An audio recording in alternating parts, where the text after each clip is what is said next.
the Orks are remembered as a crafted species shaped long ago as a warrior race once called the Great WAAAGH, brought into being by the ancient reptilian Old Ones, who are known among the Orks as the Brain Boys.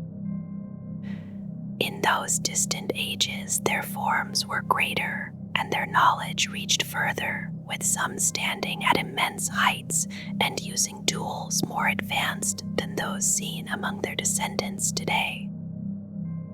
They were made for a single purpose: to fight the Necrons and the Khatan in a vast conflict known as the War in Heaven, a struggle that shattered the old galactic order that came before the rise of the Eldari. From that origin, their nature was fixed, strong in body, aggressive in spirit, and guided more by instinct than by reflection. Within their kind, there exists a group known as the Odd Boys, who carry a strange and quiet understanding of machines, not learned through study, but remembered through something deeper. Their skill rests within them, shaped into their very nature by the design of the Brain Boys, so that even without teaching, they know how to build and maintain what they need. This instinctive knowledge extends across their kind in simple ways, allowing Mech Boys to work with machinery as though recalling something long forgotten, rather than discovering it anew. It gives their creations a rough and unpredictable form, yet in their hands those creations function with surprising force. Though they were denied individual psychic strength, there is still a shared presence among them, a subtle bond that gathers strength through belief. When enough of them accept something as true, it begins to take shape in reality, drawn into being through the unseen currents of the immaterium. This shared belief touches even the smallest details of their creations, so that a weapon painted in a certain way may behave as they expect it to, simply because their collective will supports it. In the same quiet way, devices that function for them may fall silent in the hands of others, as though the unseen support that sustained them has faded away. When the Emperor of Mankind revealed himself after the long darkness of the Age of Strife, he gathered Terra into unity and turned his gaze outward toward the stars. With the Imperium taking shape, his fleets moved across the galaxy, seeking to reclaim the scattered worlds of humanity.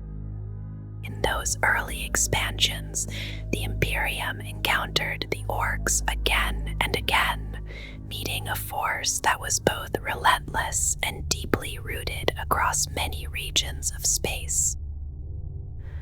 Within the Telon Reach, there stood an Ork empire centered upon the scrap world of Goro, a place shaped by the hands of Mech Boys who ruled through their command of strange and powerful technologies.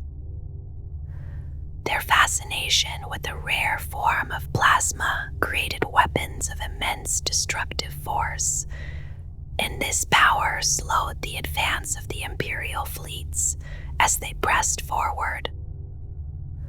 The Emperor declared that Goro must be destroyed, and when the time came, he led the assault himself, standing beside Horus of the Luna Wolves as their fleet entered the system. The attack moved inward rather than from above, as the planet resisted bombardment, and so the Space Marines carved their way through its layers of scrap. The Emperor advanced with his chosen warriors, and the fighting grew intense as the Orks revealed their strength, towering in size and enhanced with crude augmentations that made them formidable even against Astartes. In the midst of that struggle, the Emperor was separated from his guard, and for a moment stood alone among countless enemies. Horus broke through the fighting to reach him, striking down the Ork leader that had seized him, and together they continued deeper until they reached the core of the world. There the Emperor worked to collapse the great plasmasphere that sustained the planet, drawing it inward until the structure could no longer hold. Oro folded in upon itself, leaving behind only a hollow shell of metal where once a vast Ork domain had stood. Later, the Olenor Crusade marked a great gathering of imperial strength aimed at the empire of the warlord Orlok Uruk. Vast numbers of space marines, soldiers, and ships were brought together, and the Luna Wolves led the final assault into the heart of the fortress world. Horus faced the warlord directly, cutting through the knobs that stood before him, and in the end, the Ork leader fell, cast down from his own stronghold. With their leader gone, the Ork forces faltered, and the battle turned into a final and overwhelming defeat. In the aftermath, the campaign stood as a defining moment, representing the greatest concentration of Orks overcome by the Imperium before later wars would rise to challenge that memory.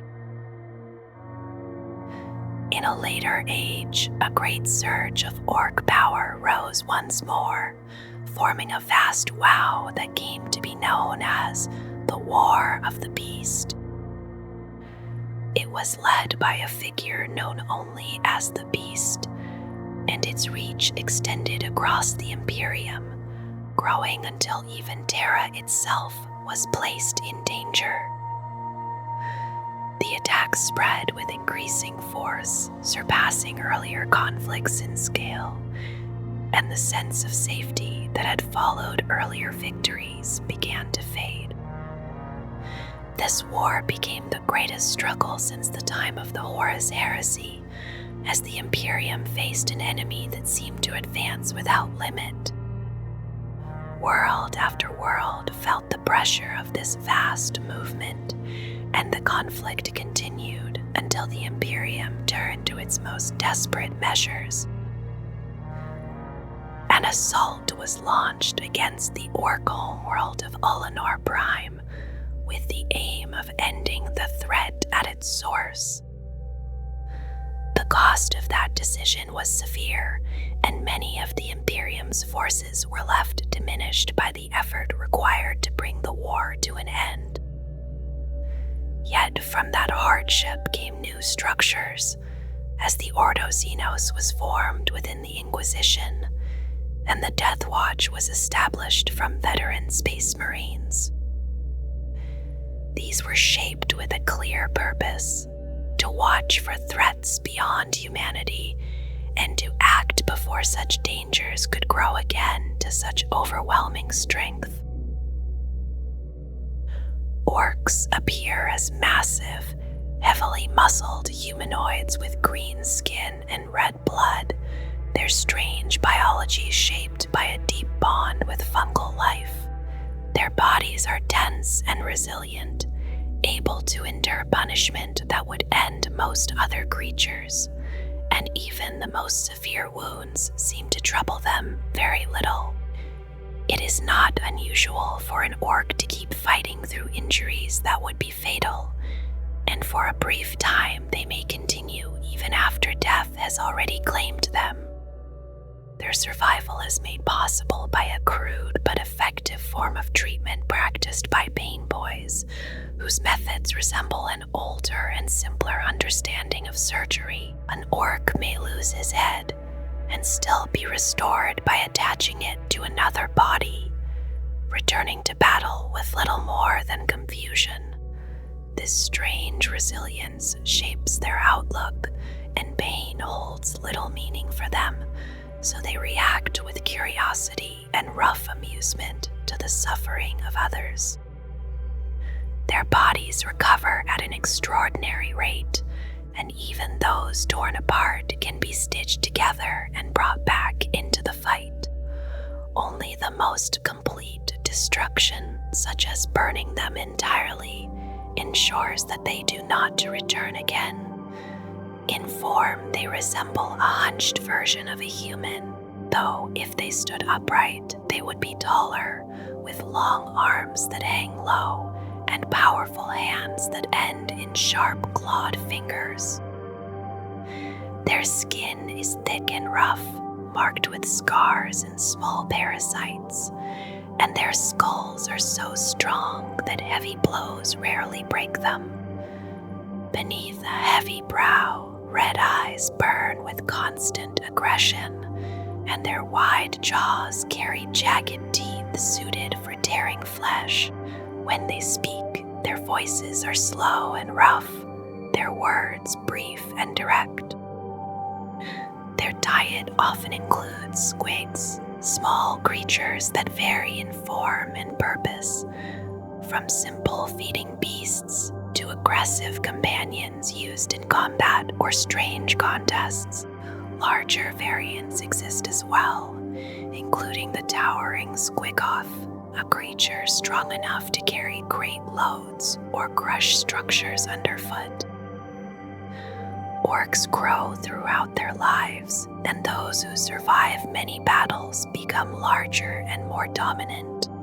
Strength and success bring respect, and this drives further growth until one ork is defeated by another who is stronger or more cunning.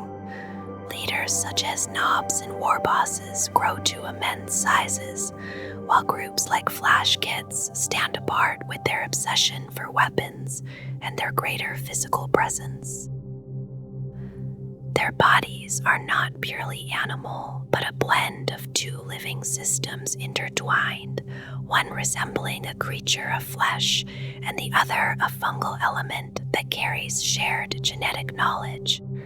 This inner component supports healing and provides energy when needed, and it also holds the information that shapes all orkoid life. Some believe this biology arose from ancient masters, with one theory placing Snotlings at the center of their creation, while another speaks of a warrior species known as the Crow Ark, formed by the Old Ones in ancient wars. The latter view is widely accepted, supported by the existence of a complete ecosystem that emerges wherever orks spread. Within their nature lies a hidden genetic memory, often described as a form of instinctive knowledge. As they grow, this knowledge awakens, guiding them in combat, in the use of weapons, and in their harsh language. Specialists such as mech boys and pain boys draw upon this same source, ensuring that even in a hostile universe, the orkoid race continues to endure.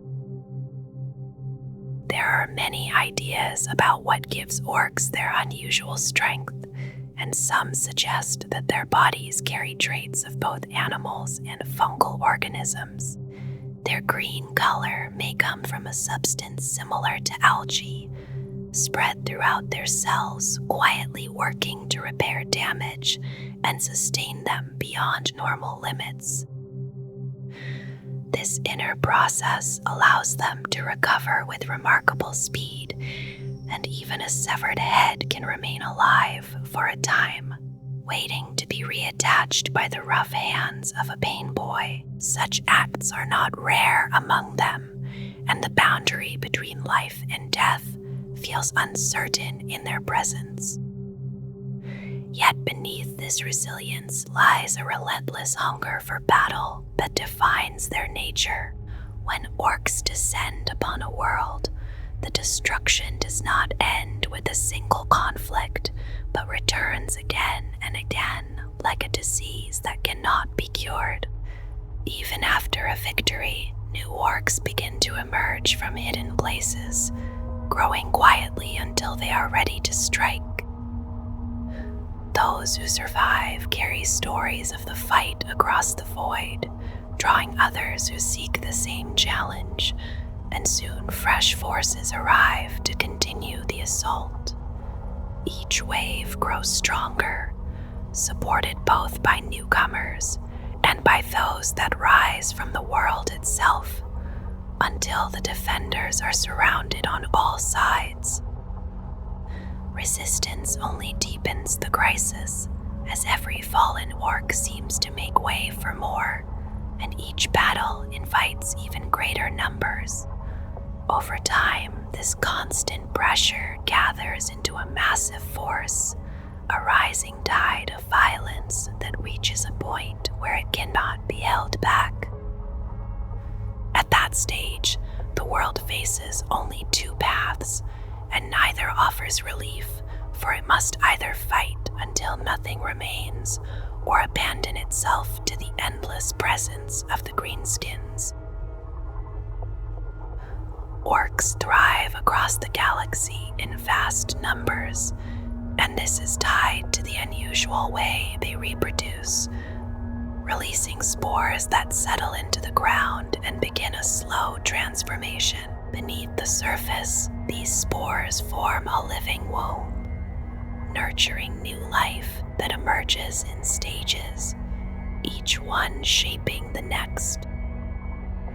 First come simple creatures like Squigs, followed by smaller beings that tend them and cultivate the fungal growth that sustains everything. From there, more complex forms arise, building settlements and preparing the ground for the orcs themselves to emerge. This process creates a complete and self-sustaining ecosystem that travels with them, providing food, labor, and support wherever they spread. Even when an invasion is defeated, the spores remain hidden, continuing their silent work until new orcs rise again.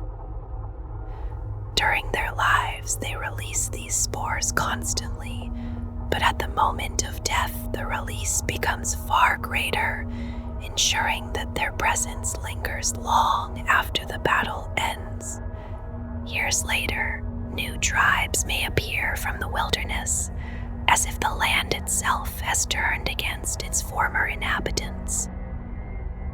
Because of this, removing them entirely is almost impossible once they have taken root, and only the most extreme measures can ensure that no trace remains, leaving nothing behind for their life cycle to begin anew.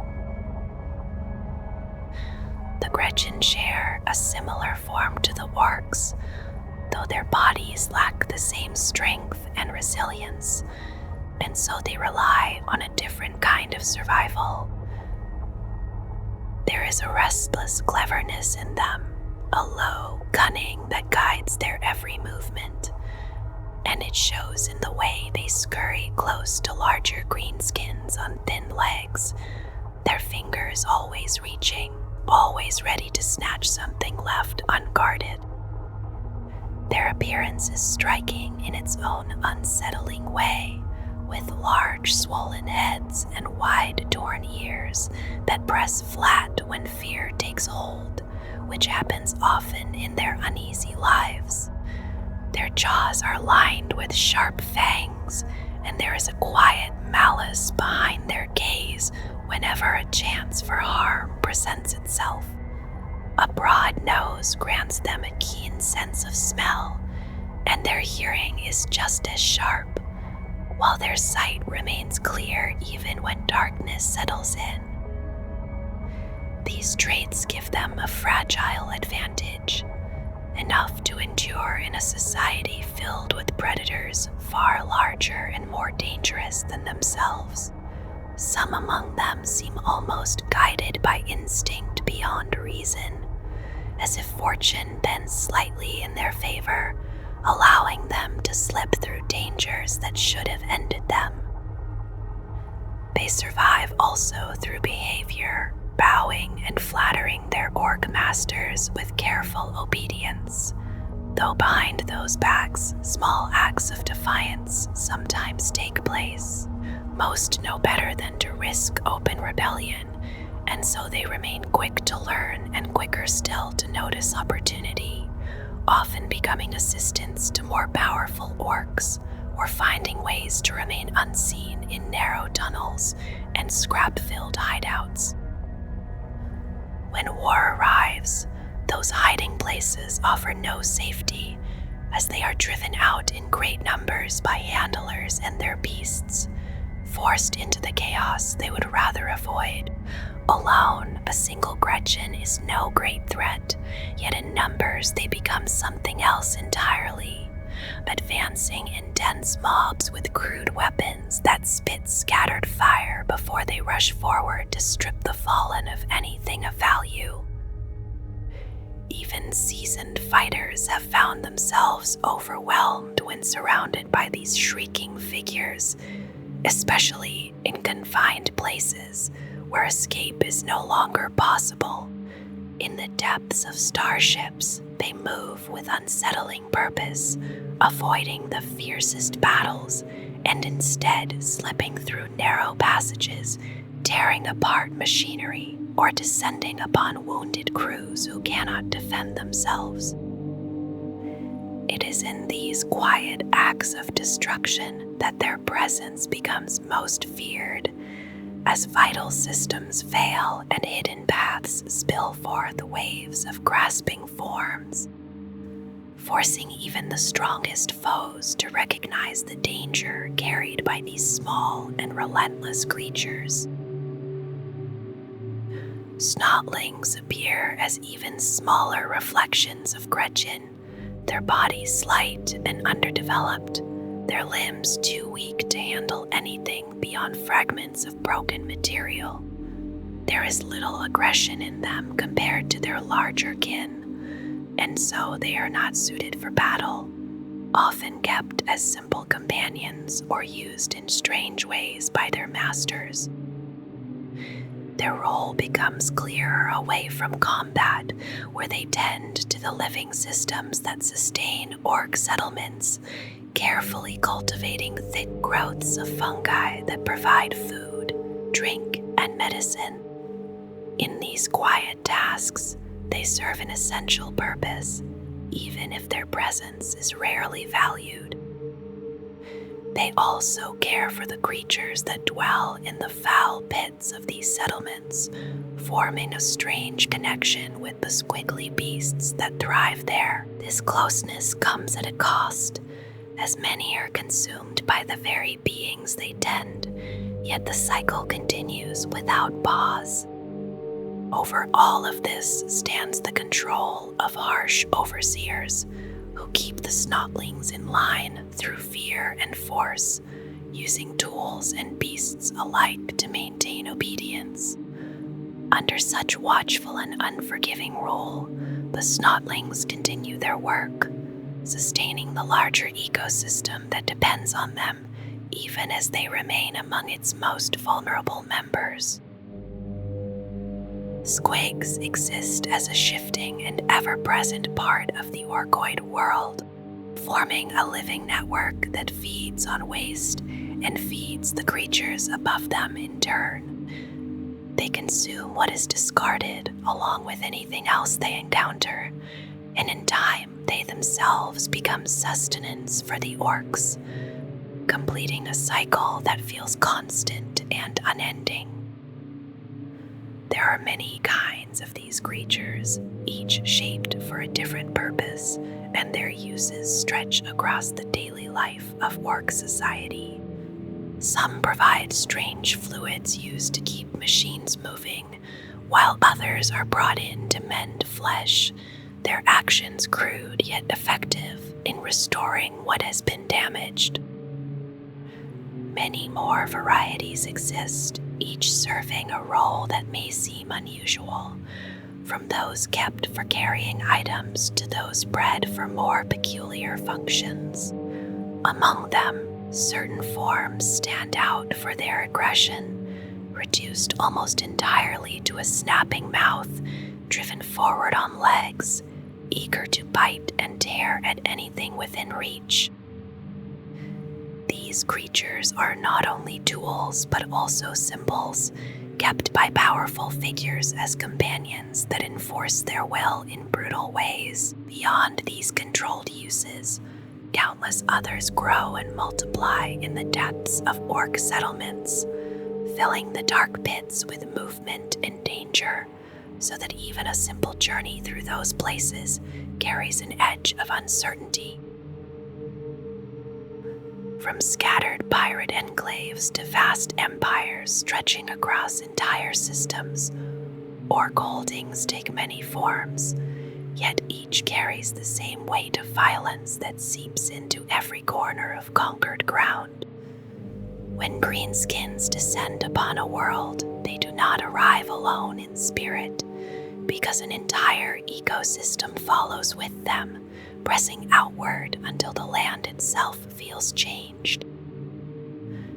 Their presence settles into places where few others could endure, and it becomes clear that their kind can exist almost anywhere. They have been found thriving in toxic wastelands, on young worlds still trembling with volcanic force, and even within the hollow remains of abandoned structures drifting in orbit. Some linger among drifting ice, others cling to irradiated rocks near burning stars, and still others endure within swamps that eat away at anything weaker than themselves. Stories speak of their spread into the darkest and most broken places, including worlds left in ruin after total destruction, where nothing else should remain. There are even whispers of hidden enclaves deep within forbidden regions, though such claims are often dismissed, spoken only by those who have seen too much. Where one Ork is seen, more soon follow, and their numbers seem to grow with unsettling speed. A small group can swell into a vast and unruly mass within a short span of time, and no single explanation has ever settled how this happens. Some believe they divide or spread through unseen means, while others speak of spores carried by the wind after death. Whatever the truth may be, their growth is constant, and their nature does not change. Each battle shapes them, making them larger and more dangerous, and this steady rise in strength allows them to overwhelm defenses with ease. A handful that slips into the hidden depths of a city will return not long after, transformed into a force that sweeps through everything in its path. Their society follows a simple rule that rarely changes, where size and brutality determine place. The largest dominate those beneath them, and those in turn push down even smaller beings who serve their needs. Beneath them all are the smallest creatures, simple and obedient, whose purpose rarely reaches beyond basic labor. Despite this structure, there is little room for negotiation or careful thought. Their language does not hold space for diplomacy, and disputes are resolved through force, as though violence itself is a form of speech they all understand. Strategy is often dismissed, and retreat is seen as something that does not belong to them, leaving only conflict as their natural state. The way of Ork life moves forward without hesitation, guided by instinct rather than reflection, and shaped by an endless cycle of conflict that never truly settles. They do not question their actions or seek better methods, and instead continue as they always have, driven by a culture whose origins have long been forgotten. At its core lies a simple idea that even the smallest among them can grasp, where strength alone defines authority, and those who possess it rise without resistance. An Ork will follow another only if that figure is larger and stronger, and this rule holds firm across every gathering of their kind. At the top stand the war bosses, towering figures whose sheer presence enforces obedience, and whose rise is often marked by violence rather than careful planning. Some may use cunning, yet most claim power through force, striking down any who oppose them and asserting control over all within reach. Beneath them are the knobs, who serve as enforcers and reminders of that power, standing larger and more aggressive than the rest, and ensuring that commands are followed without question. Their presence keeps order in a way that feels constant, though it is always maintained through the threat of harm.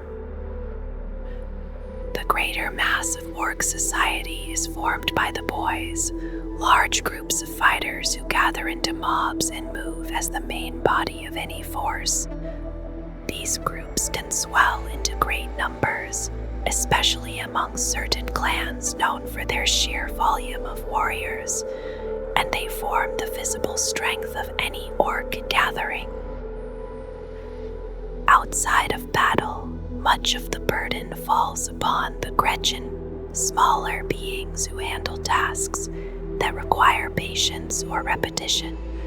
They prepare food, carry supplies, and keep things moving, often existing in the background until called upon.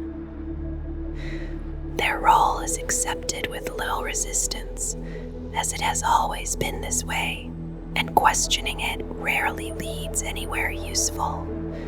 Some among them find small ways to benefit, creating their own systems of trade and exchange, and building a quiet layer of activity beneath the louder presence of their masters. Ork groupings shift and change with little warning, shaped by conflict and held together by the strength of those who lead them. A warband may be small or vast, yet it always forms around the same principle, where power decides who commands and who follows. Several of these warbands gather into tribes, each one bound to a dominant figure who holds control through force alone. Above them stand even greater leaders, whose influence stretches across many such groups, drawing them together under a single presence that few would dare to challenge. Alongside these shifting structures exists something more constant, a sense of belonging, tied to clans that stretch far beyond any single location. These clans are not bound by place, but by shared ways of thinking, and by traits that seem to echo across generations. Each clan carries its own identity, marked by colors, symbols, and patterns of behavior that shape how its members fight and live. Though tribes may break apart and reform, these ties remain, forming a deeper layer beneath the chaos. Within a tribe, orcs from different clans stand side by side, even as rivalries simmer between them. Yet, when faced with a common enemy, these differences fade, and their focus shifts entirely toward conflict. Leadership within a tribe depends on the strength of a single warlord, whose presence prevents constant infighting and holds the group together. Beneath that figure, smaller leaders guide individual warbands, each one commanding a portion of the whole. These warbands differ greatly, shaped by preference and habit, with some favoring speed, others heavy weapons, and many relying on sheer numbers. Despite this variety, they all move toward the same purpose, drawn again and again into battle without hesitation. Across the wider galaxy, certain clans appear again and again, forming a familiar pattern within Ork society, each one bringing its own traits into the ever-changing mass of tribes and warbands. Among the Orks, the Bad Moons stand apart through their unusual wealth, which grows as quickly as their teeth, creating a steady flow of currency that few others can match.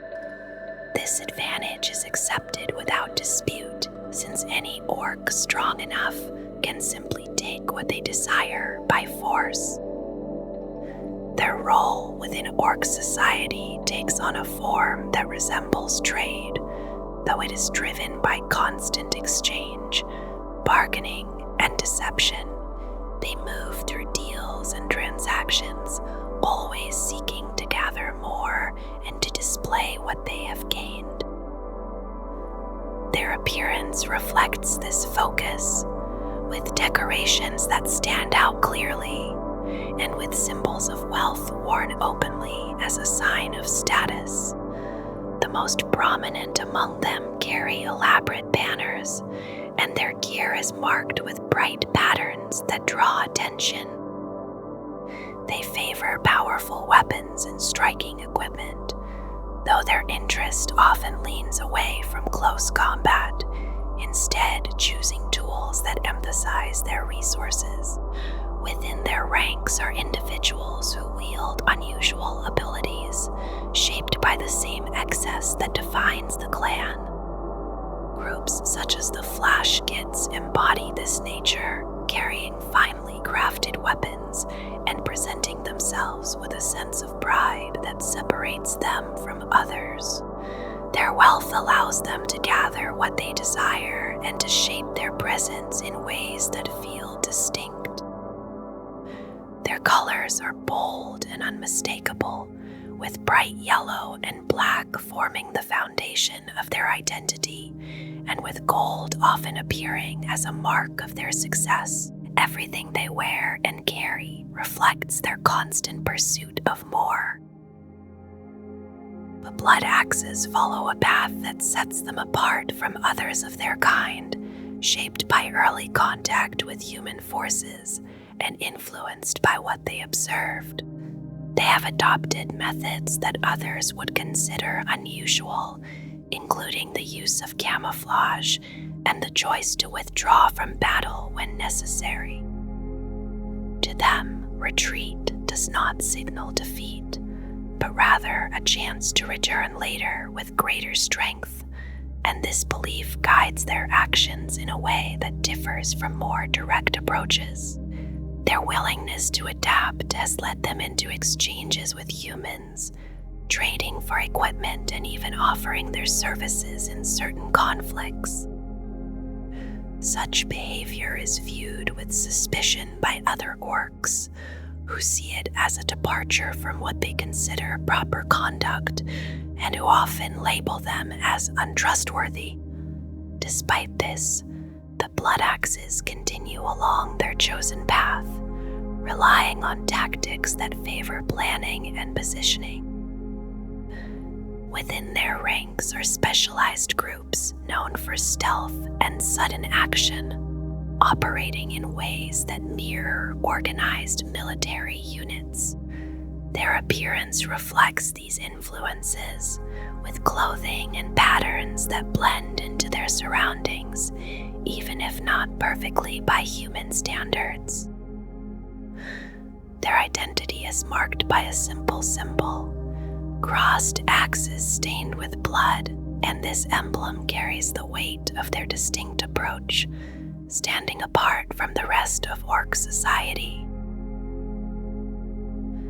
The Death Skulls move through battlefields with a different focus, drawn not only to conflict, but to what remains after it is past. They gather anything that might hold value, whether taken from fallen enemies or quietly removed from others who are not paying attention. Their collections grow through constant scavenging, filled with objects that range from useful tools to strange tokens believed to bring fortune. This belief shapes much of their behavior and it is expressed through the color they favor above all others. Blue covers their armor and equipment, worn as a sign of luck and protection, and this shared practice gives them a distinct appearance among their kind.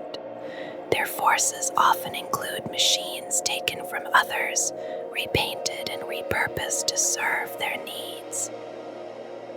Vehicles once belonging to different factions appear again under their control, altered and marked to fit their identity, creating a patchwork of stolen strength.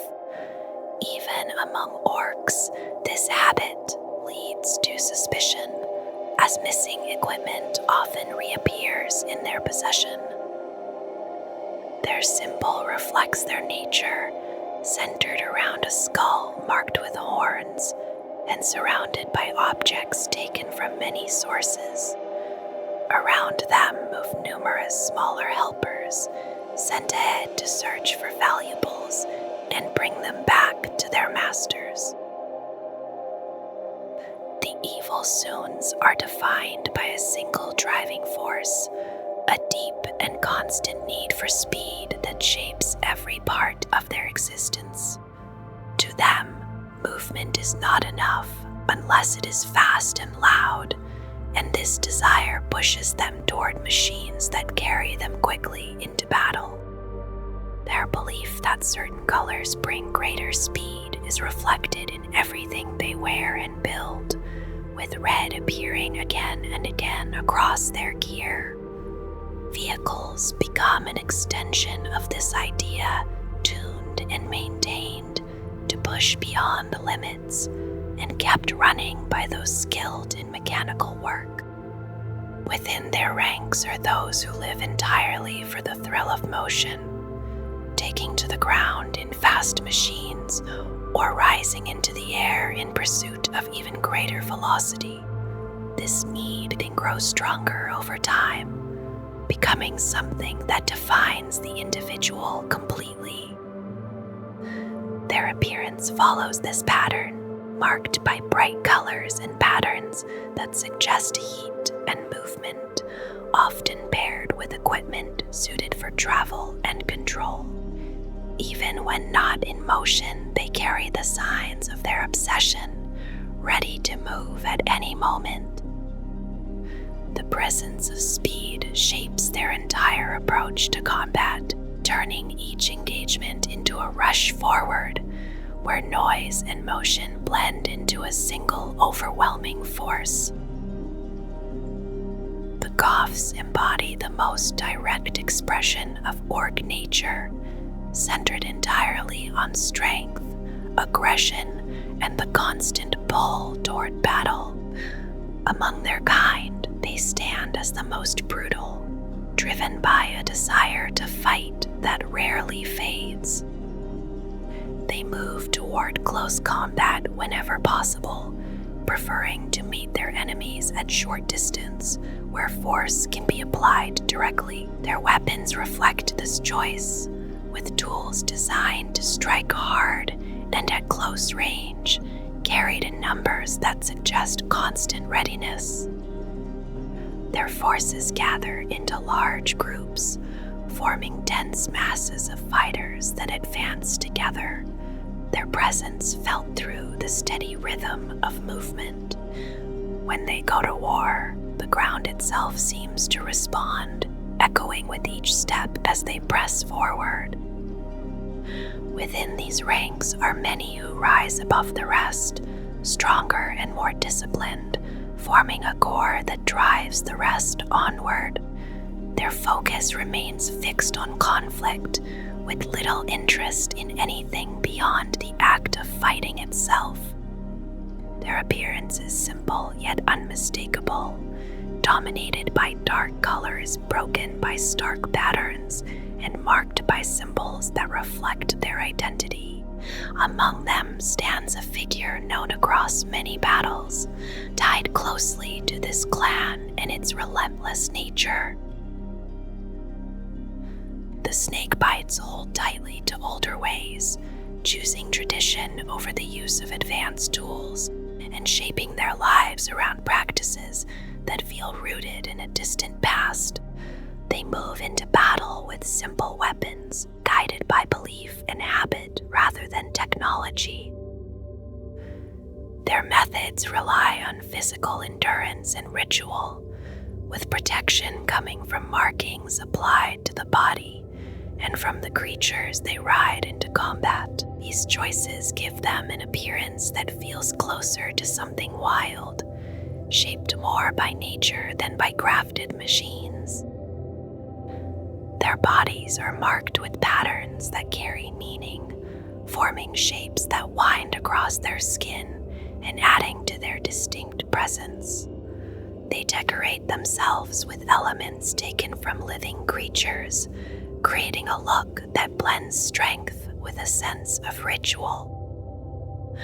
Among their traditions are practices meant to harden the young, exposing them to danger in ways that shape their resilience over time. These acts define their identity, reinforcing their connection to the past and to the beliefs they continue to follow. Their symbol reflects this connection, drawn from creatures associated with danger and endurance, and worn as a sign of who they are within the wider world of orcs. The freebooters move through the void as pirates, unbound by the structure of clans and driven by a constant search for conflict and reward. Their ships travel through darkness, emerging suddenly to strike at those who cross their path. When they engage an enemy, they press forward without hesitation, boarding damaged vessels and taking everything of value, leaving little behind. Their actions are swift and direct, guided by the promise of what can be gained. After each raid, they return to hidden locations, where their collected wealth is counted and displayed, reinforcing their status among their peers. Their involvement in larger conflicts often comes at a price, as they demand payment in both material and opportunity. Even when agreements are made, their attention can shift quickly, drawn toward new targets that promise greater reward. This unpredictability defines their role, making them both valuable and unreliable allies.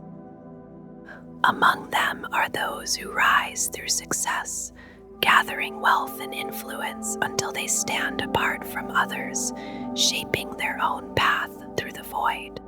Their appearance reflects their gains, marked by elaborate clothing and symbols of excess, though beneath it all they remain as dangerous as any other orc.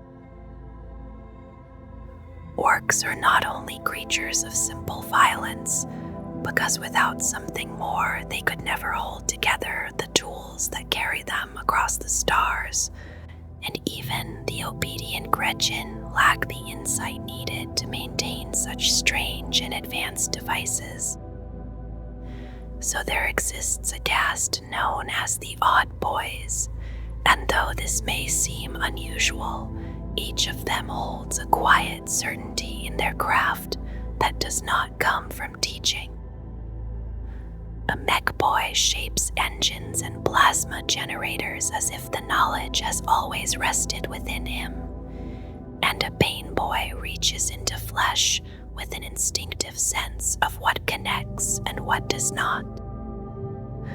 If questioned, an odd boy might simply say that this knowing was always part of his blood, as though it has been carried forward in a way no one has fully understood. Some believe this knowledge lives deep within their cells, perhaps left long ago by the brain boys, though no study has ever revealed how such a thing could truly work. As an orc grows, this hidden knowledge slowly rises, guiding him toward the place he is meant to fill, and those without such instincts drift into the mass of boys where they find their place in constant conflict and noise. Among Among the odd boys, there are those called pain boys, often known as mad dogs, who take on injuries that even Ork resilience cannot mend, using crude tools with unsettling confidence. An Ork seeks them only when there is no other choice, because these dogs are known for their experiments, and a patient may awaken from what others would call a concussion to find something unexpected has been changed. They attach rough bionics crafted by mech boys, though their attention can wander and the result may not match the original need, leaving the patient with a strange and sometimes dangerous alteration. Those who rise higher among them are called pain bosses, and they often keep cyborg bodyguards close, a quiet sign of their status. There are Hadas who tend to Squigs with patient skill, though their presence fades from battle once vehicles become common, and their work is no longer needed in the same way. Mad boys move through Ork society in a different rhythm, their minds altered or broken, their clothing strange, and their actions impossible to predict. They gather around weird boys at times, living apart in rough settlements, and though their behavior can disrupt even the simplest plan, their presence is taken as a sign of good fortune. In battle, they may tear through enemies with sudden force or become lost in trivial distractions, and this unpredictability turns them into a strange advantage that no enemy can easily read. Mech boys stand at the center of Ork invention, building weapons and machines that define their way of war, and among them the most capable rise as big mechs, leading others and shaping entire warbands with their creations. Some even project a protective field around themselves, a visible sign of their mastery, and in rare cases one may lead a whole WAAAGH as a mech boss. There are Orks who wander far from their tribes, drawn not by battle but by the urge to explore distant places, and over time these groups may become known as wild boys, living by older and harsher ways. If they return, they take up the tools of Ork society once more, though if they remain alone, they grow into feral Orks, raising Squigs and riding great beasts across their lands. With time and conflict, these tribes grow stronger until they become warbands in their own right and send out new wanderers again. Some odd boys combine roles, like the pig dogs who care for warboars and enhance their ferocity with strange methods, while others, like runt herds, control Gretchin and Snotlings with whips and squig hounds, keeping them in line through fear. They may even hold slaves from many races, using them as they see fit, except for those beyond their reach. Then there are the speed freaks, Orks consumed by the thrill of motion, gathering into loud war bands filled with vehicles that roar and smoke as they rush toward battle. They paint their machines red, believing it makes them faster, and their obsession shapes their entire way of war, often requiring many mech boys to keep everything running. At times, even a big mech may lead them instead of a war bus, guiding their reckless charge with a different kind of authority. Among the odd boys are the weird boys, Orks who channel a different kind of force, drawing power not from the warp but from the rising energy of the WAAAGH that surrounds their kind. This energy can build within them until it becomes too much to hold, and when that happens, their heads burst with a violent release that can ripple outward and harm others nearby. Because of this danger, they try to stay away from the heart of battle, though their ability to unleash green flame and lightning draws the attention of war bosses who push them into the fight regardless. Some of these psychers become drawn to the surge of power itself, seeking it out again and again, and these individuals are known as warbands, feared even among their own kind. Beyond those who fight, there are other odd boys who support orc life in quieter ways, such as some boys who manage teeth as a form of wealth, or yellers who serve as priests devoted to Gork and Mork. There are also brew boys who prepare food, and though they do not stand in battle, their roles remain part of the wider orc culture that binds everything together. The orcs hold to a single belief that never seems to waver, a quiet certainty that strength alone decides who leads and who must follow. And across the long ages of their endless wars, not one among them has ever paused to question this way of thinking. It sits deeply within them, shaping how they see every encounter and guiding the harsh structure of their violent and unyielding civilization. They move through existence with a kind of confidence that does not bend, and it is this steady conviction that gives them a dangerous persistence. Because they do not imagine an end to conflict, and instead drift toward a future filled only with constant war. Their world feels simple to them, and in that simplicity they find a strange comfort, untouched by doubt or reflection that troubles other races. Among their kind stand the larger orcs, with smaller beings like Gretchin and Snotlings living beneath them, and this natural order feels unquestioned, as if it has always been so. Each orc sees himself as stronger than any outsider, whether human or Eldari or Tau, and this belief is proven in their own way, through endless fighting against anything that crosses their path. They do not dwell on failure or search for deeper meaning when things go wrong, and if something breaks or falls apart, they simply try again in a different way, often forgetting what they did before, yet still moving forward through trial and repetition without concern for cost. This lack of hesitation allows them to advance in unexpected ways, even as others become trapped in thought and decline.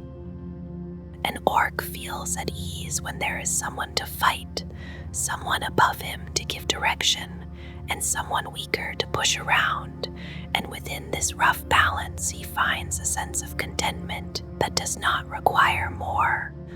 Food is rarely a concern, since they will eat nearly anything available, even their own kind if needed, without any sense that such acts are unusual or wrong. Material wealth holds little meaning for them, and most luxuries pass unnoticed. Yet there is one desire that draws their full attention, a constant pull toward louder weapons and faster machines. An orc may fixate on such an object with great focus, chasing it with relentless energy, and once it is finally in his hands, that desire fades almost instantly, as his attention shifts towards something even bigger and louder waiting beyond. Barbaric and relentless, the greenskins spread across the galaxy like a deep green stain, covering distant worlds and filling battlefields with constant motion and noise. In the late 41st millennium, they appear in great numbers, pushing forward in a tide that overwhelms those who stand before them, bringing with them bloodshed and a kind of simple, unthinking violence that never truly rests. On Ork WAAAGH is war on a vast scale, with countless orcs swarming from one world to the next, leaving behind broken armies and shattered civilizations.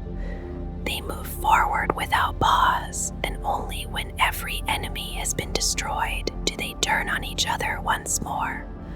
For them, battle is not a choice but a need, as essential as food or drink is to others. At most times, their violence remains scattered, breaking out in raids or small conflicts that never grow beyond local destruction. Yet when their numbers rise high enough, something shifts and a full migration begins, carrying them across star systems in a surge of aggression that cannot be contained. This is the moment a WAAAGH is born, and the movement gains a purpose that feels both chaotic and strangely unified. This unity comes from a shared psychic presence, a field that all orcs generate together, shaping their instincts and guiding their behavior. Within it, they sense who is stronger, who stands above the rest, and this sense defines their hierarchy without question. The field grows stronger as they gather, and it deepens as they fight, feeding on their own enjoyment of battle. Drawn by this force, thousands gather around a single dominant orc, a war boss who stands larger and more cunning than the rest, and whose presence anchors the growing horde. Once gathered, they move outward, seeking new enemies, their campaigns gaining momentum as the shared energy binds them into a single advancing mass. There are those within the Imperium who believe this same field influences the machines the orcs build, allowing crude weapons and ramshackle constructs to function in ways that should not be possible. Some have even observed that these devices often fail when used by others, as if they rely on the presence of the orcs themselves to work at all. At the core of every orc lies a simple and constant need to wage war, a drive that shapes their entire existence and guides their actions over countless ages. They fight among themselves without pause, testing strength and skill, and through this endless conflict, they grow ever more capable as warriors. Most of these struggles remain contained, little more than scattered clashes that rarely affect the wider galaxy. Yet when enough orcs gather together, a threshold is reached, and their combined presence begins to draw more of their kind toward a single point. What begins as a small gathering grows steadily, fed by rumor, instinct, and the promise of battle. Sometimes it starts with a single orc who dreams of violence and hears the distant call of Gork and Mork, and from that moment, the idea spreads outward through force or creation. Others follow, drawn by the vision, and warbands begin to form, each adding its strength to the growing mass. As the gathering expands, a powerful war boss rises through constant challenge, defeating rivals and claiming their followers until he stands at the head of a swelling horde. His reputation travels far, and with each victory, more orcs arrive, turning a steady flow into an overwhelming tide. Nicks begin to build, working together on increasingly ambitious creations, shaping towering machines from scrap and raw enthusiasm. Massive constructs rise from heaps of metal, their presence feeding the energy of the gathering and drawing even more orcs into the fold. Orkanauts and Morkanauts appear in greater numbers, their pilots pulled toward the growing force with intense focus. The landscape changes as this horde expands across entire worlds, with populations forced into labor to sustain the endless need for weapons and ammunition. Crude ships and massive hulks are assembled, prepared to carry the orcs beyond a single planet and into the wider void. As the moment of battle approaches, the air fills with smoke and noise, and the ground trembles beneath engines and marching machines. Armies stretch to the horizon, banners raised, voices rising together in anticipation. Aircraft roar overhead, and vehicles churn the earth into clouds of dust, all moving toward the same inevitable surge. Within this mass, different groups form according to shared ways of fighting, creating distinct cults that reflect their preferred methods of war. Some focus on speed, others on precision or spectacle, but all are united by the same underlying drive toward destruction.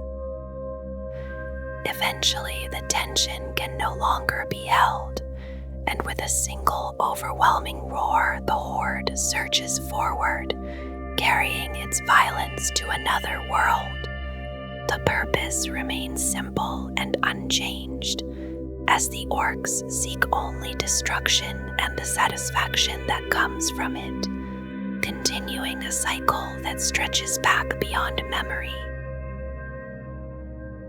In recent times, it is believed that the orcs have grown even more aggressive, and the number of their vast migrations has increased across every region of the Imperium. Reports speak of a steady rise as more and more woes are recorded across the galaxy, each one adding to a sense of mounting pressure. Many within the Imperium hold to the idea that the greenskins possess a constant psychic presence, a subtle resonance that binds them together even when they are unaware of it. As the warp grows more turbulent, this presence seems to intensify, and with it, the orcs themselves become more driven toward conflict. These new gatherings appear most often near disturbances in the warp, in regions where storms rage and reality feels unstable. From these areas, countless invasion forces emerge each year, spreading outward in all directions and bringing war with them. Among those who study the orcs, there have been signs of a growing pattern, as symbols found within their camps speak of a call from their gods. This feeling is said to be strongest among the pilots of great war machines, who seem especially drawn toward the expanding conflict. At the same time, the number of weird boys continues to rise, many of them claiming to see visions sent by Gork and Mork, adding to the sense that something larger is unfolding. Across many worlds, the outlines of towering gargants can be seen against darkened skies, marking the approach of destruction. To those who face them, this growing movement appears as something vast and unstoppable, a tide spreading across the galaxy in numbers not seen before. It is known as the Great WAAAGH, and as it advances, it leaves only ruin behind. Orcs gather together in layers of organization that reflect their shared instincts and their constant need for battle. The smallest of these is the mob, a group of orcs who think and fight in similar ways, usually guided by a knob who leads through strength. Several of these mobs come together to form a warband, creating a larger force that moves with a degree of coordination, though its size and nature can vary greatly. Each warband is led by a war boss whose authority is maintained through strength and reputation. Above this level stands the tribe, made up of many warbands united under a single command. Within this structure, power is always shifting, shaped by challenge and conquest, as stronger leaders rise and weaker ones fall. When a particularly powerful war boss emerges, he can unite multiple tribes under his rule, becoming a warlord and leading them into a full war. In this way, what begins as small groups can grow into vast armies, all drawn together by the same force and moving toward the same endless war. The Orks are known as a powerful force in the universe, and their presence spreads with an ease that other civilizations rarely experience, as they grow and endure without the same constant struggle for survival. Their nature leaves an imprint beyond the physical world, and their traits take shape within the warp in a way that mirrors the impulses and emotions seen in humanity and the Eldari, forming the belligerent figures of Gork and Mork. Among the Orks, it is often said that Gork is brutal but cunning, and Mork is cunning but brutal, and both are regarded as immense divine beings who cannot be truly overcome, as they simply endure the blows of other gods with loud and careless laughter. In quiet recollection, one might imagine Gork grinning with long teeth exposed, bringing down a vast spiked club upon an enemy, while Mork waits for a moment of distraction before striking with a low and sudden blow. The image of these gods can be sensed in the towering forms of Gargants and Stompes, machines built by mech boys to embody the spirit of orkiness, and these immense constructions stand as powerful idols that echo the presence of their creators' beliefs. To the Orks, these massive engines seem to act with a will of their own, moving heavily across the land and leaving destruction behind them, never avoiding conflict and never turning away from a fight. This same presence is felt in the Gorgonaut and Morgonaut, where the armored forms serve as both tribute and imitation, and their pilots often speak of visions that come upon them during battle, urging them forward in the name of Gork or perhaps Mork. As the designs of the Chaos Gods move closer to their final form, the immaterial realm grows restless, and within that rising storm, Gork and Mork continue their relentless struggle against the tides that gather around them. Their fierce joy in battle carries outward into the material universe, and the greenskins hear these distant roars more clearly with each passing day, as the weird boys speak of a call that reaches all Orks, drawing them toward a final and endless war. There is no formal priesthood to guide this belief, yet figures such as Gaskol Mag Uruk Thraka claim to receive visions from both gods, and there are mentions of Yellers as a kind of priest, though they are not seen. In earlier times, there was also talk of a third god named Bork, though this figure no longer remains part of the known belief. Among the Orks, there are quiet divisions that revolve around which of the two gods is more mean or more cunning, and these differences keep them from ever becoming fully united. Even so, there is a sense that such distinctions may not hold deep meaning, as long as there is something to fight, and it is sometimes considered that Gork and Mork may in truth be one being, divided into two forms that reflect the Ork mind itself. Orks use their teeth, often called teeth, as a form of currency that feels natural within their way of life, and it moves through their hands as easily as breath through a quiet moment.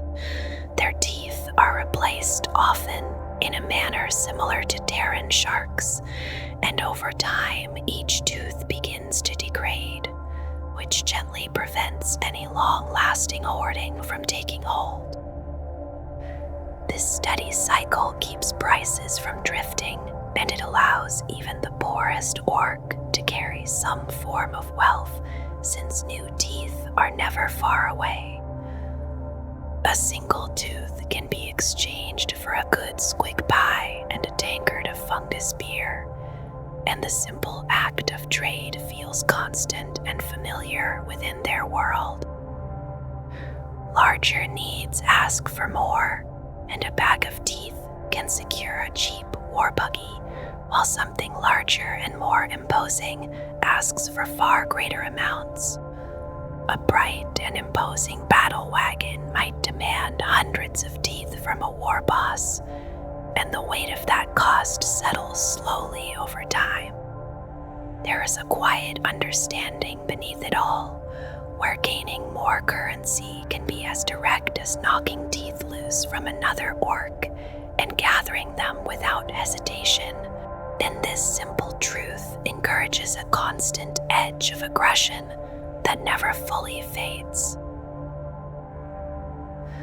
Orcs carry their own simple language from the moment they come into being, and it stays with them as something natural and unlearned, spoken with ease among their kind.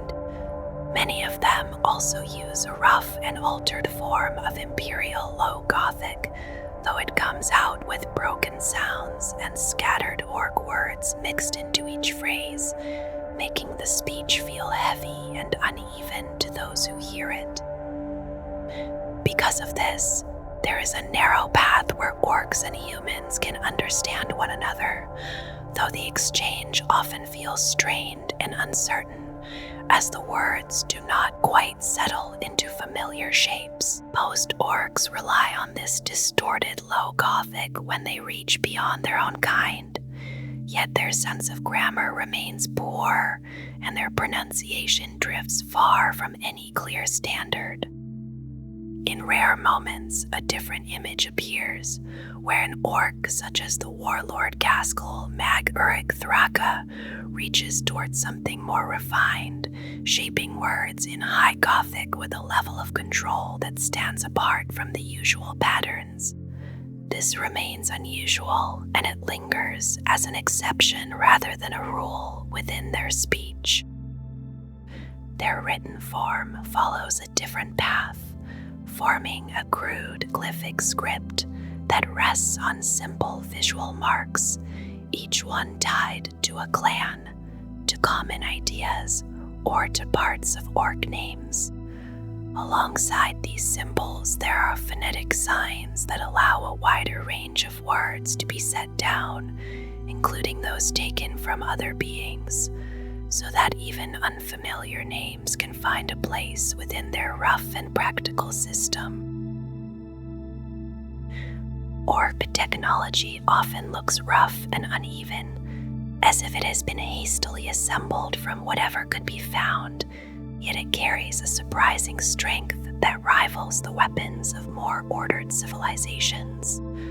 There is a constant urge among them to build something larger, faster, or louder, and this restless drive shapes everything they create. Many of these devices seem unlikely to function at all, and yet they do, guided by a quiet force that comes from the orcs themselves, a shared belief that settles into the metal and holds it together. A weapon might appear to be nothing more than a box filled with scraps, yet it fires as if it were carefully engineered, and this gives their machines an unpredictable and unsettling presence. Because each creation follows its own path, no two pieces of equipment feel quite the same. and their warbands carry a scattered, improvised look that reflects this constant change.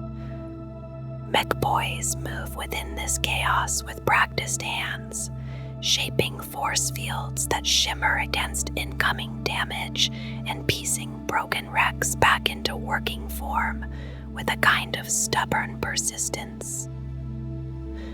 Vehicles that should have been lost many times over return again, patched together with little concern for perfection, sometimes bearing only a fresh layer of paint before they are sent back into battle.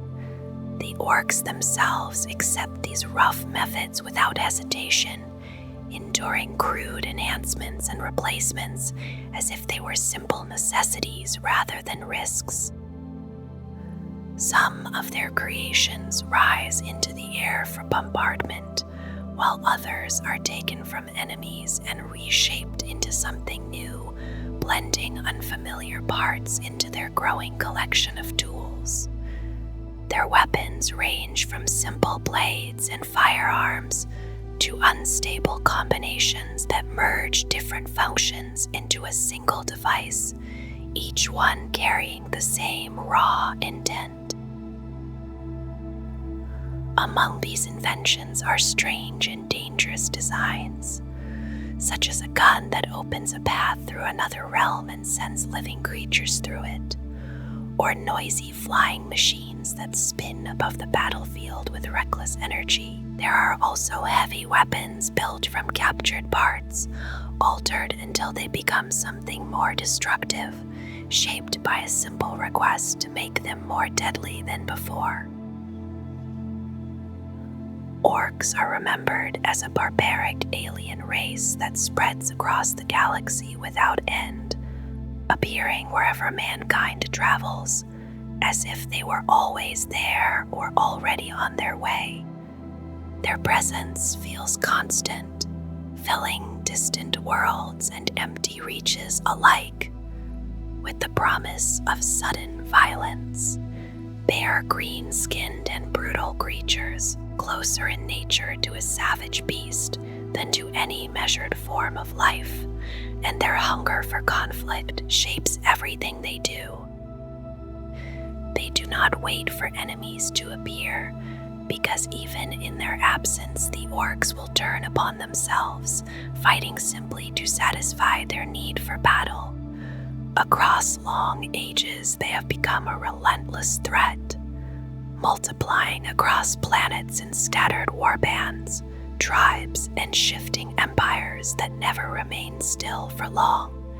Their sheer numbers create a quiet sense of inevitability, as if the galaxy itself could be overwhelmed should they ever unite fully.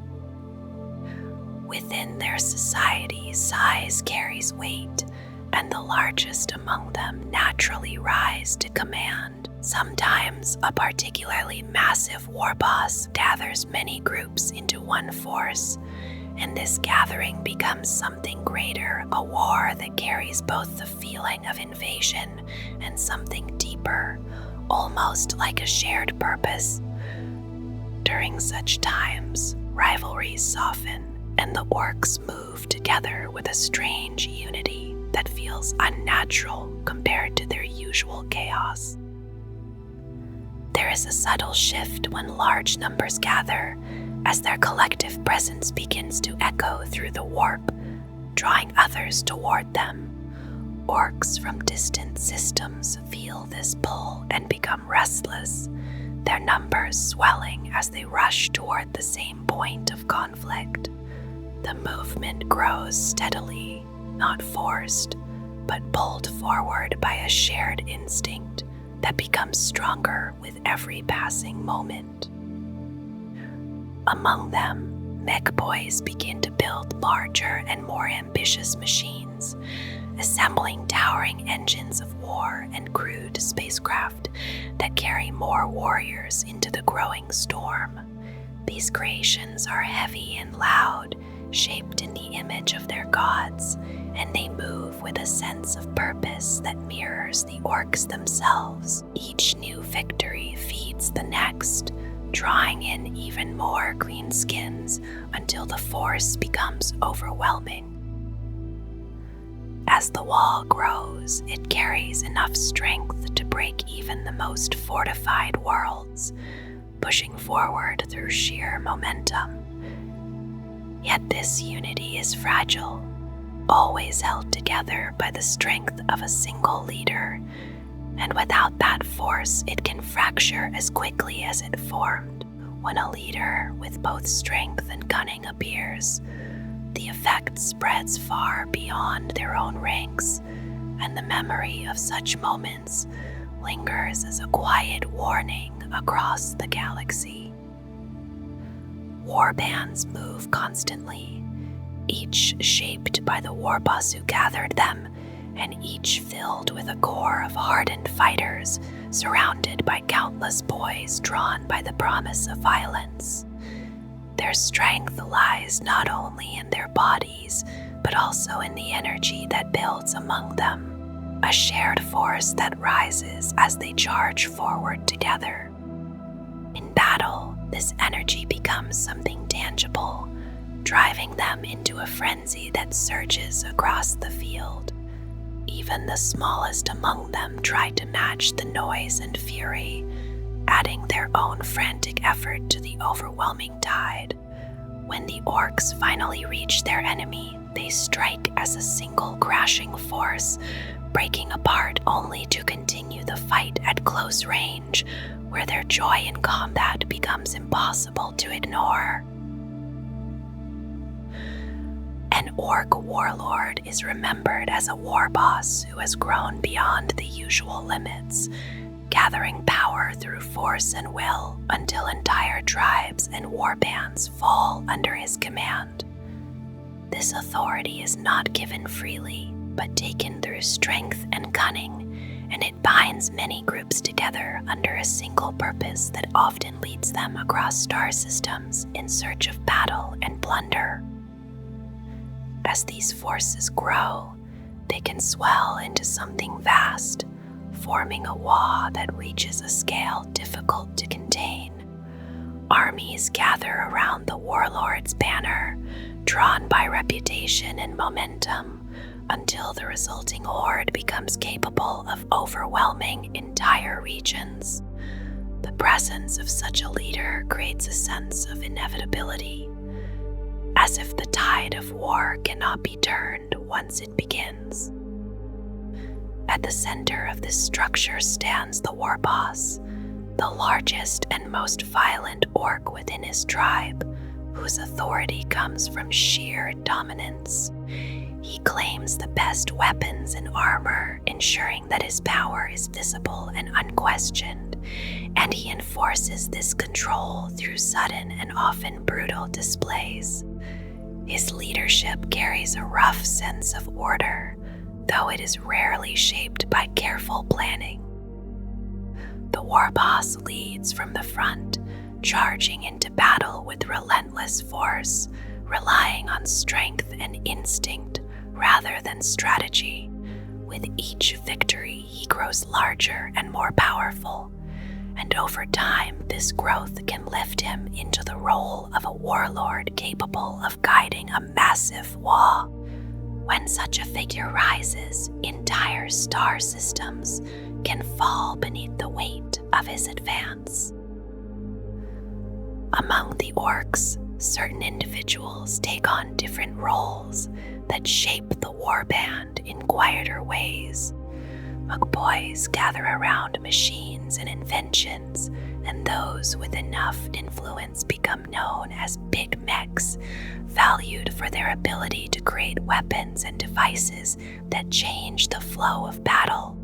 Yet their position is unstable, as any sign of rivalry with the war boss can quickly lead to exile or worse. These meeks bring strange creations into battle, devices that hiss and clatter with unpredictable energy.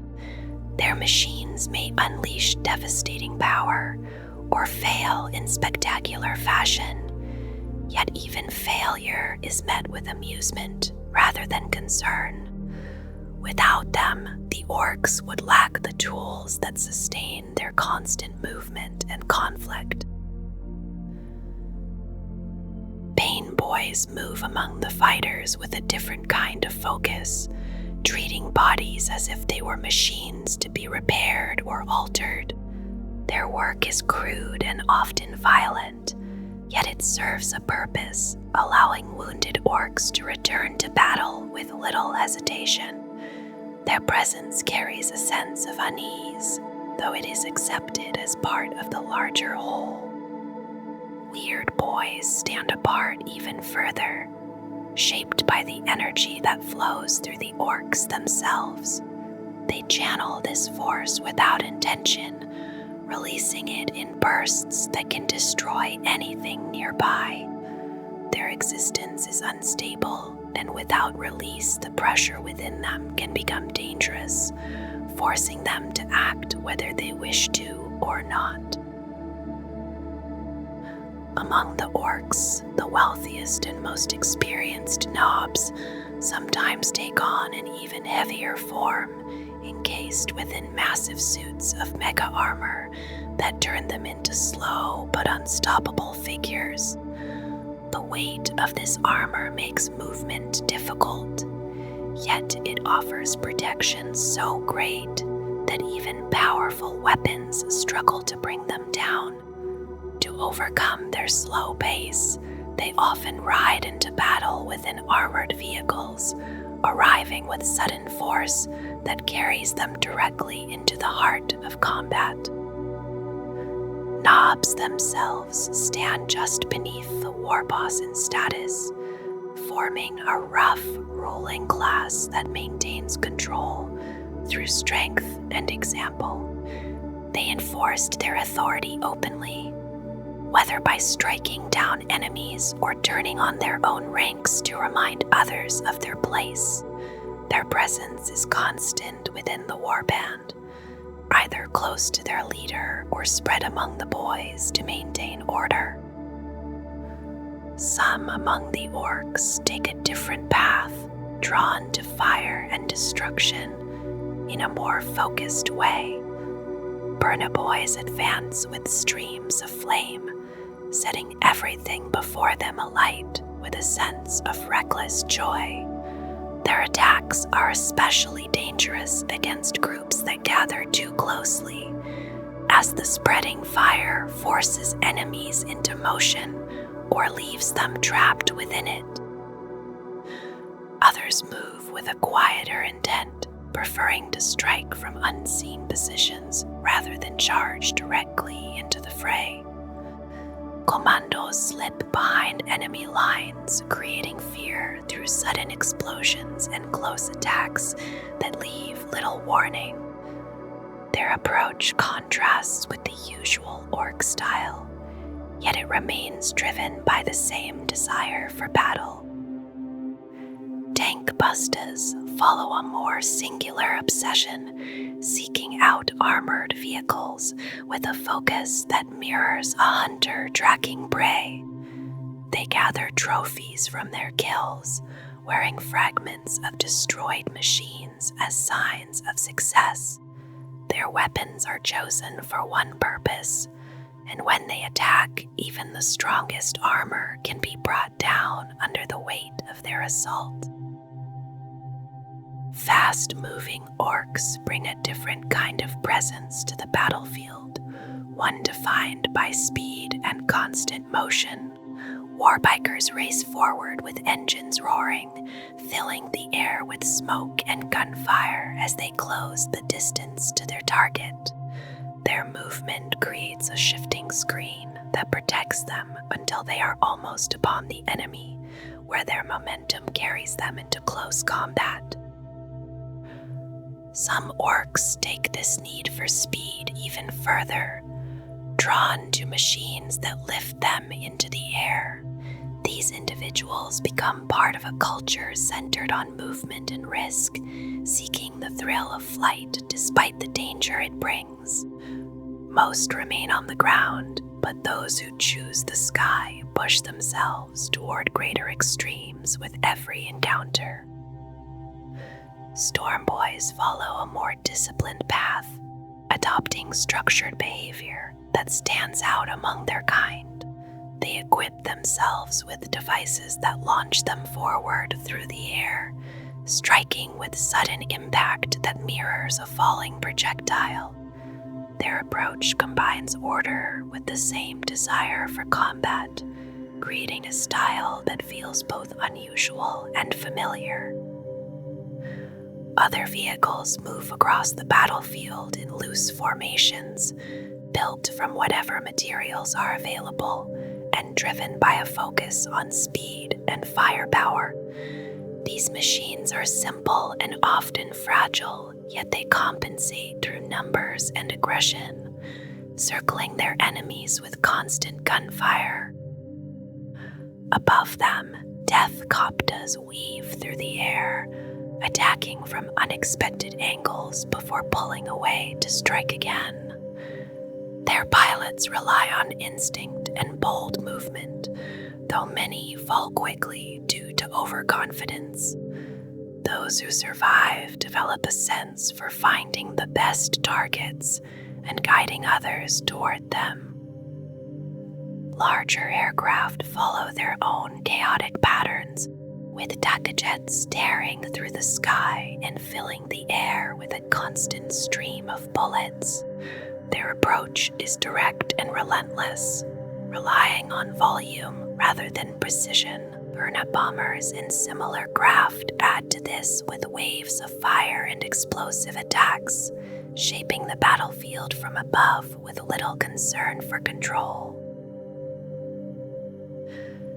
At the core of every warband are the boys, forming a mass that moves together with a sense of unstoppable force. They advance with loud cries, closing the distance quickly and engaging in close combat where their strength and aggression are most effective. Their weapons are simple, yet they use them with confidence, relying on weight and impact rather than precision. Each boy carries a natural toughness that allows him to endure punishment, and this resilience shapes the way they fight. Even without weapons, they remain dangerous, though most prefer tools that can serve both as firearms and as blunt instruments. Their approach reflects a preference for direct action with little concern for subtlety.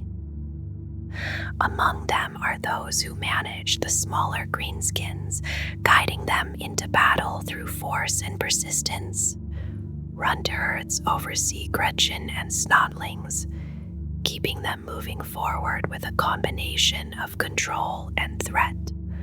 Their role is practical, ensuring that these weaker beings contribute to the larger effort. Gretchin themselves move in large groups, driven forward despite their fear.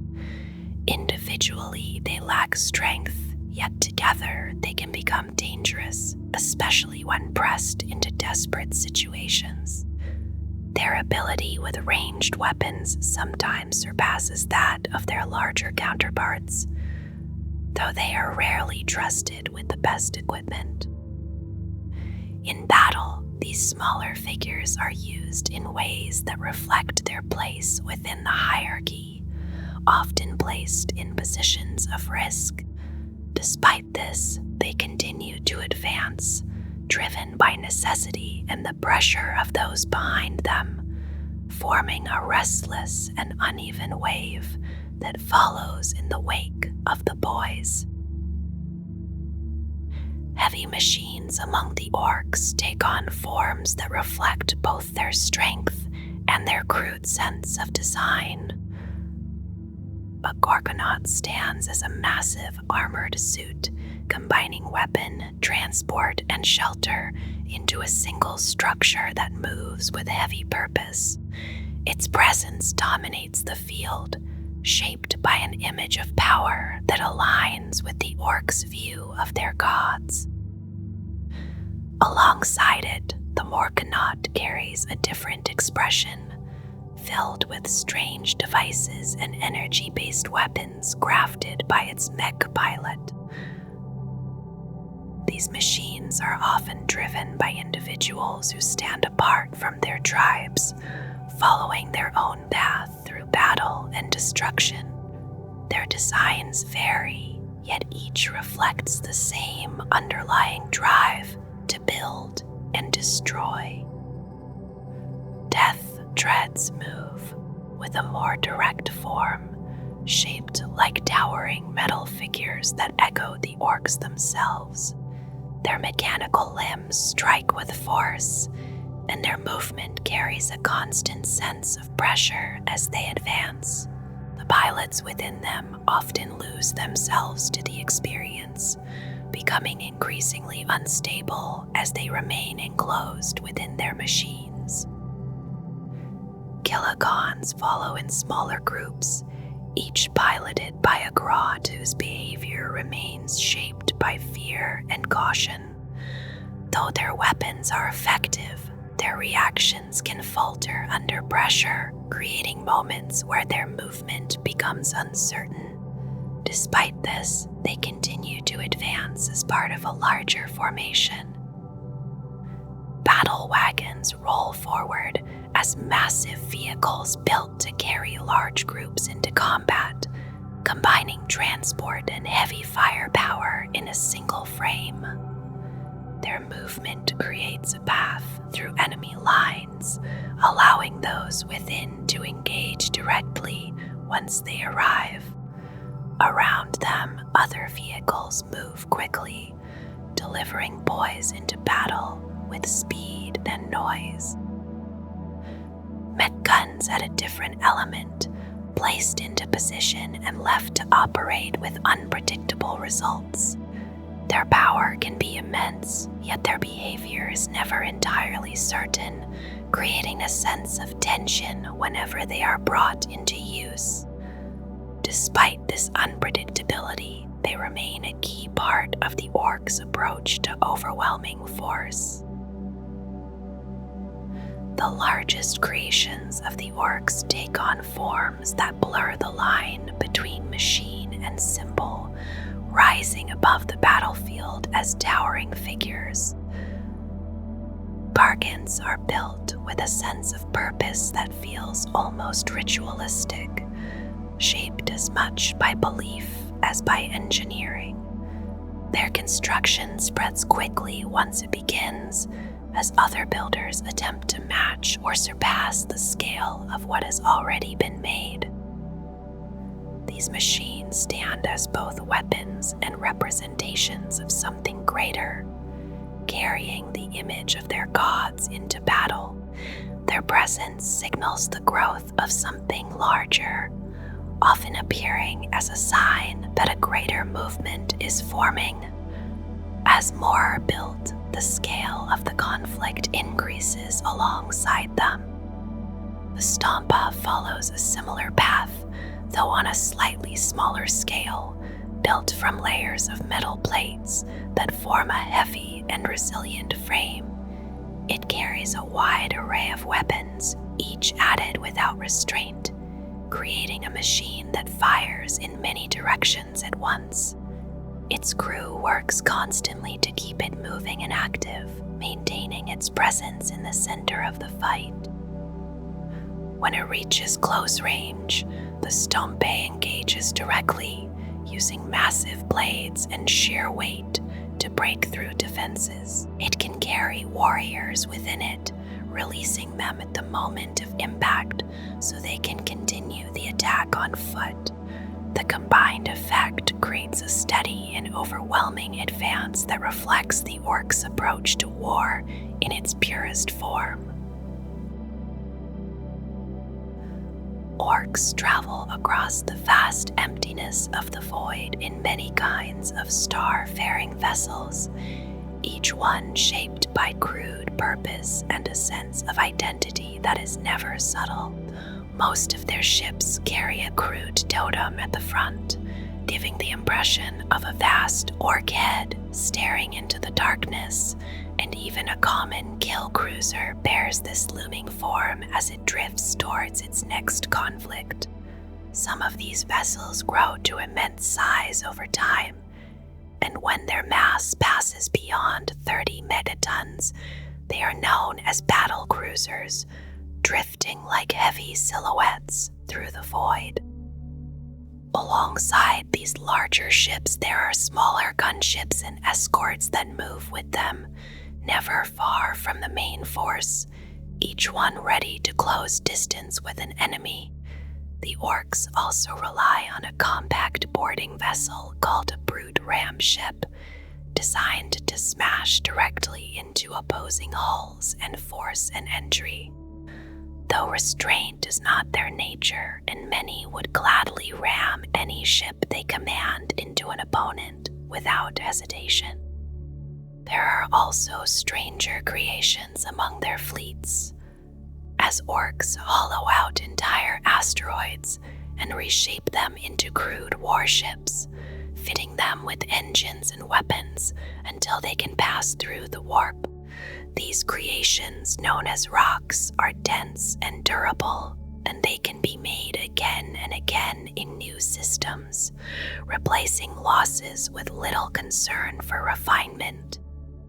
Another form of travel comes from immense drifting masses known as space hulks, where fragments of ships and asteroids have fused together into vast wandering structures. When a clan discovers such a place, they board it quickly and begin to tear it apart and rebuild it at the same time, gathering metal and useful parts as mech boys begin shaping weapons and machines almost immediately. Inside these vast interiors, entire new vessels can be assembled within the cavernous spaces, growing from salvaged remains into fresh tools of war. A space hulk does not guide itself with intent, and instead it drifts through the warp along unseen currents, carried by forces that are not precise or controlled. Some mech boys and weird boys may try to influence its path, nudging it toward a passage or a rift, though the journey remains uncertain and often unpredictable. This uncertainty is not unwelcome, as Orks see these drifting giants as gifts from Gork and Mork, carrying them toward new battles and fresh conquests, without the need for careful planning. As these hulks move through the void, they are often surrounded by fleets of cruisers and escort vessels, forming a slow and dangerous procession through space. When such a presence is detected near an Imperial world, fear spreads quickly across entire sectors, as many stories of their destructive arrival are not exaggerations, but quiet recollections of what has already happened before. In the long silence that follows such wars, the nature of the Orks does not change, but settles, as if the echoes of older ages never truly fade, only grow quiet for a time before rising once more. They are not a people shaped by history in the way others are, for their past does not guide them towards something new, but instead draws them back into the same vast pattern, one that began when the Groark were first formed by the Old Ones, and tempered in the distant fires of the war in heaven, where their purpose was set with a clarity that has never truly diminished. The fall of worlds such as Goro, and the victories remembered in campaigns like the Ulanor Crusade, stand as moments where that pattern appeared to break, where the force of the Imperium seemed for a time to impose an ending upon something that resists endings by its very nature. Yet the rise of the War of the Beast revealed a deeper truth, that the Orks do not return as they were, but gather and swell, shaped not by memory or learning, but by accumulation, until what emerges is greater than what came before. Not through design, but through inevitability. Within them, the legacy of their creators persists in ways that are neither fully understood nor consciously directed, as the knowledge carried by the Odd Boys surfaces without instruction, and the work of the Mech Boys takes form as if recalled rather than invented, guided by instincts laid down in an age when such knowledge was whole rather than fragmented. Alongside this, their shared psychic presence, faint in the individual yet powerful in the mass, binds them in ways that extend beyond simple cooperation, allowing belief itself to settle into reality so that what they accept as functional becomes so. Sustained not by precision or refinement, but by the quiet and constant pressure of collective certainty. It is this convergence of instinct, number, and belief that defines them, not as a rising civilization, but as a recurring force, one that gathers in the shadows of greater events, unnoticed until it has already taken shape, and then only fully understood when it has become too large to ignore. Even the watchfulness of the Ordo Xenos and the purpose of the Death Watch do not end this process, but merely act against its outward expression, containing what can be contained while the underlying nature of the Orks continues unchanged. And so the cycle endures, not as a sequence of beginnings and endings, but as a continuous presence, where scattered tribes grow into warbands, warbands into WAAAGH, and WAAAGH into forces that once again press against the limits of the galaxy, until they are broken apart and reduced, only to begin again. In this, there is no final resolution, no true conclusion to their story, but only the certainty that somewhere in the dark between the stars or upon the surface of a forgotten world, the first signs of the next gathering are already taking form, as they always have, and as they always will.